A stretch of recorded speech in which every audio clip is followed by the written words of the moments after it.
అగో చూసినరా జంపన వాగుకాడ ఏర్పాట్లు ఎట్లున్నాయో చూడుండ్రి. తానాలు చేసేందుకు వచ్చే భక్తులకు తిప్పలు కాకుండా నల్లాలు పెట్టి ఎక్కడికక్కడ సౌలతులు సక్కదనంగా ఉండాలని ఇట్లా పనులు చేస్తుర్రట.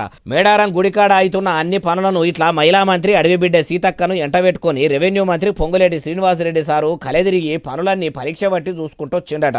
జాతర దగ్గరికి వస్తున్నది. భక్తులు ఇప్పటికే చాలా మంది మేడారం చేరుకొని అమ్మవార్లకు మొక్కులు కూడా అప్పజెప్పుకుంటుండ్రు కాబట్టి దినానికింత భక్తులు ఎక్కువనే అవుతుండ్రు కాబట్టి పనులు కూడా బిరబిర కావాలని ఆఫీసర్లతోనే అనుకొచ్చిండ్రట. అట్లనే ఇట్ల పనులు చూసినాక ఈ మాట కూడా అడిగినుండ్రి.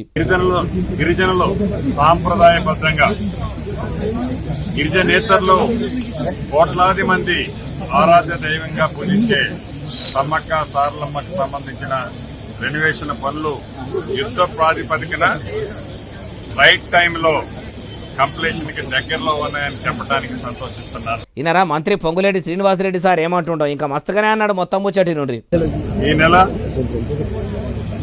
20వ తారీఖు లోపు గౌరవ ముఖ్యమంత్రి రేవంత్ రెడ్డి గారు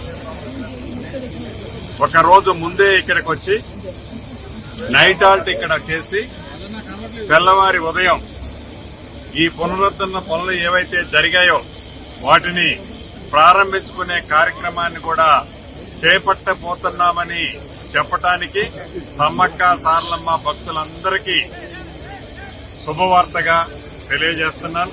అయ్యా పొంగులేటి శ్రీనివాసరెడ్డి సారు, మీరు మేడారం గుడికాడ చేసిన సౌలతులు సక్కదనం చేసిండ్రని సీఎం రేవంతాల సార్ను పిలిచి మళ్ళా సురువు చేసే పని మంచిగానే పెట్టుకున్నారు కానీ పోయిన పెద్ద జాతర అప్పుడే భక్తులకు సౌలతులు సక్కదనంగా చేయలేదు. మీ షై పార్టీ లీడర్లకు, మంత్రులకు, ఎమ్మెల్యేలకు దర్శనాలు చేసుకుంటా కామన్ పబ్లిక్ను లైన్లో నిలబెట్టి తిప్పలు పెట్టిండ్రట.